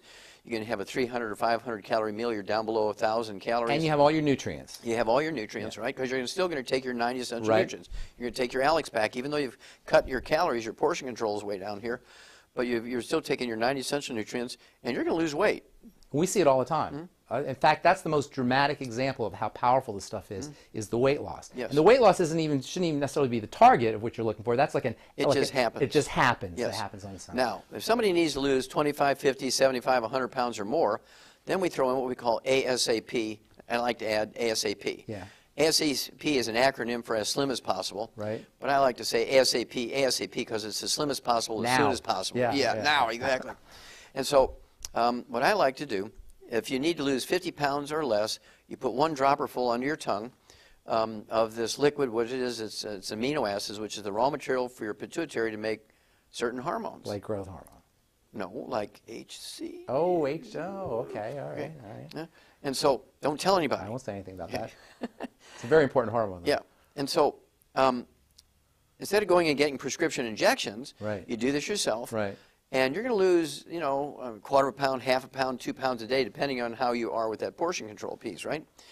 And just like you said, Aaron lost 100 pounds. We have thousands of people every month. I see it. It's amazing. Yeah. It's absolutely amazing. And I see it around the world. People are just, this product's going around the world now. Yeah. And but they're adding years to their life. They're decreasing the likelihood of arthritis and degenerative diseases and cancer, God forbid. Cancer, heart disease. All of that. Absolutely. Yeah. And it's a combination of the 90 essential nutrients. The Alex pack is a combination of the super juices that's in the BTT, the Beyond Tangy Tangerine, 115 super juices, antioxidants fending off the bad guys. Magnesium. Well, it's all in there. Yeah. Well, the OsteoFX Plus, we haven't even talked about that one. That's a wonderful well, product. It's part of the Alex pack. Yeah. It's all in there. And so at any rate, obesity goes away very quickly. But when you say, right now they're predicting 50% obesity by the year 2030, that tells you that they don't know what to do. Because if they knew what to do, they'd say, okay, right now we're 36% obesity. But it'll be Here's less. what we do. Yeah. And by 2030, it's going to be 20%. They don't know what to do. They have no earthly idea because their theory has failed them. Yeah. And they cannot believe it's a disease of deficiency. In their little pea brains, they cannot believe that it's a disease of deficiency. Well, they're still operating that steam engine mentality where you put the coal in and you get a fire, and they don't understand that the body's not a steam engine. There's a whole, it's a metabolic system. It's a chemistry system. Okay, now, the spin-off of that, of course, they say that people who are obese, they have a higher rate of diabetes. Yep. That's this sort of cousin disease here. Right. They run together, but not all the time. You can have people who are obese don't have diabetes, but they do tend to run together. And we've known for 70 years that diabetes, type 2 diabetes, which makes up 98% of the diabetic population, is a simple mineral deficiency disease again. It's not genetic in any way, shape, or form. Right. It is not genetic in any way, shape, or form, for emphasis, right? Right. It is a simple mineral deficiency disease. And I have to tell you this story. You'll appreciate this, pharmacist man. There's a fellow out there by the name of Jerry Murphy. He's an owner of one of the largest, I think it's the 3rd largest medical laboratory in America. He services 7,000 hospitals and tens of thousands of doctors' private offices every day with his medical laboratory. This guy's got 3 PhDs. Like a diagnostic Oh, diagnostic laboratories. Yeah, they take specimens and send them to the laboratory. They send the results back to the doctor, right? I mean, this guy has 3 literally, he has 3 PhDs. He doesn't have in diabetes. Medical. Oh, yeah. He had terrible brittle diabetes. I mean, his blood sugar is off the chart, even with injectable insulin. And he knows about all this stuff. Well, he has access to the finest endocrinologists, the cutting edge of research on what you do for diabetes, all the drugs. I mean, he knows everything about diabetes the medical system knows.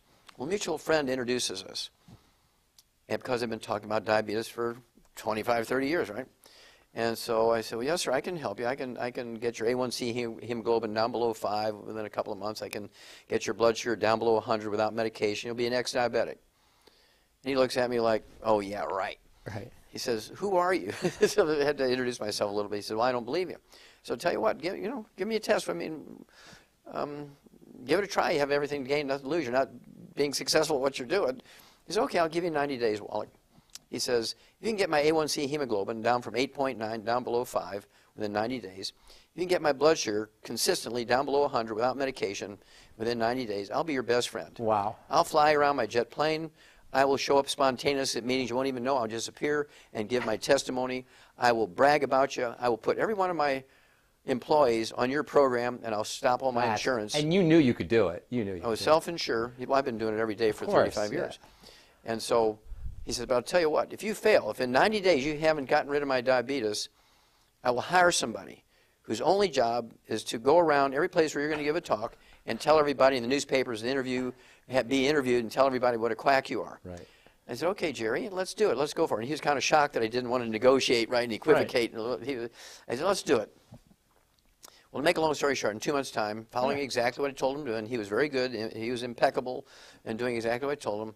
His A1C hemoglobin dropped from 8.9 down to 4.3, and his blood sugar went down to 62 without medication. That's amazing. And you know what?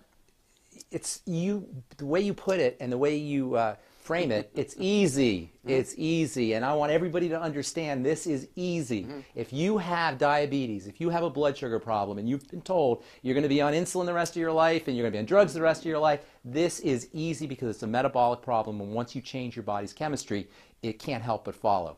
Now, that gets us to my personal favorite product. And, we all have our favorite products, but my personal favorite product is the Sweeties. Yes. And that's because... That's the secret sauce. That's the secret sauce, right? For it's type 2 diabetes. The chromium and the vanadium. And these two minerals are so amazing for blood sugar. Real quick, if you could just tell the listeners a little bit about chromium especially, but a little bit about vanadium. Well, these two minerals have been known, again, for 70 years to support your body's ability to metabolize carbohydrates and fats and sugars at the cellular level, support healthy blood sugar, by sensitizing your cell membranes to insulin. That's what they do. They're sort of the cofactor necessary so your cell wall can recognize insulin, right. so it can speak the language of insulin. People who have type 2 diabetes, contrary to what doctors tell their patients, when you have type 2 diabetes, you're making as much as 10 times more insulin than a non-diabetic. It's resistance to the insulin. Exactly. So the insulin level is going up because your body keeps trying, right. keeps pumping out more, saying, "Why aren't you responding?" Well, that's because you're missing that key. It's kind of like the combination on a combination lock. And if you take this along with the 90 essential nutrients, right. by themselves you'll get okay results. But if you take those two by themselves, you'll be unhappy. You say, "Well, that Wallach thing didn't work." You must take them along with the 90 essential nutrients. The B vitamins, the vitamin C. And all 90 essential nutrients. Magnesium, right. All the amino acids, everything. You cannot do it in an isolated way. That's right. Okay? I don't want people to get the impression they can just take those two minerals and their diabetes is going to go away. No. Those are the secret sauce that goes along with the basic program, and then it will work every time. There's actually a component in the body called the glucose tolerance factor, which chromium and I think vanadium might be part of. Are part of that glucose tolerance factor. But then it's something your body puts together when you have those nutrients, right? Just like your bones. What's the secret sauce for bones? Well, minerals, including phosphorus and calcium and not just calcium. Magnesium. Well, no, your bones require all 90 essential nutrients. 90 essential exactly. nutrients. So if you just take calcium, you'll still get osteoporosis and fractures and arthritis. That's such an important point. You can't say that enough. It is the entire spectrum of essential nutrients, and that's why the term the mighty 90 is so important. It's not just one nutrient. As important as chromium is, and as important as vanadium is, and as important as calcium is, it's the entire spectrum of nutrients that you need. You cannot make an angel food cake with McCormick's liquid vanilla extract by itself. Right. You can get an angel food crepe, as you said. Well, you wouldn't even get a crepe with just the extract, right? But we can make a town diabetes-free in 60 days. Isn't that amazing? Diabetes is probably one of the easiest things to reverse. And you know what's interesting is you could be a hero so fast when you get people like this guy you're talking about, Jerry. You can be a hero so fast simply by putting people on these kinds of essential nutrients. And how much death and destruction and just nightmares does something like diabetes cause in this country? Well, next to obesity is the biggest single cost factor in medicine today. 1/3 of Americans, 30% of Americans have type 2 diabetes. And how many pre-diabetics? Well, that's scary, isn't it? Right? Another 1/3. Right? So you're talking 2/3 of a country that spends more money than any other... all nations combined. Combined, right? we spend more money than any other country in the history of the planet. All nations combined, not any country. All nations. Ever in history, and we are the sickest culture in the history of the planet. And something as simple as supplementing with nutrition, making sure that you're eating correctly. Staying away from the bad things. Staying away from the bad things can make such a huge difference. It's been such an honor to talk to you. I can't even tell you, Doc. Well, thank you so much. Thank you for, not just for me, but thank you on behalf of everybody that you've touched and everybody whose lives you've improved, everybody whose lives you've changed. You're just an amazing, amazing, amazing human being, and it's a pleasure. Well, I appreciate you, Pharmacist Ben. I really appreciate you because 15 years ago you came to me. Don't tell about my pants. Don't tell. You came to me and you said, I really want to learn from you how to use nutrition to help my patients and people I know, and you kept your word, and I'm very proud of you for that. Thank you. I appreciate it. Well, that's all the time we have for today. Thank you so much, everybody. It's been a pleasure and an honor. I'm Pharmacist Ben, Doc Wallach. Thanks a lot, buddy. Thank you. We'll talk again. Alex Jones here with a message that could revolutionize health in this country. Going back about a year and a half ago, I began to learn about the incredible health effects of Youngevity products. Aaron Dykes lost 92 pounds. We're going to show you some before and afters. Aaron, break down what happened, your story. I've worked really hard with diet and exercise to try to lose weight, but I just didn't get the results. It just didn't happen. Then I saw what you were doing with InfoWarsTeam.com. I wasn't even trying to lose weight, but I got it because I wanted to feel better energy. I wanted that nutrition. Didn't even understand how that could kickstart my own weight loss goals. But the products did that for me. I found myself suddenly losing weight, more energetic, wanting to exercise, wanting to eat the right foods. And they don't even advertise it as weight loss. I want to challenge our radio listeners to go to InfoWarsTeam.com. Sign up as a distributor and get wholesale pricing discounts at InfoWarsTeam.com.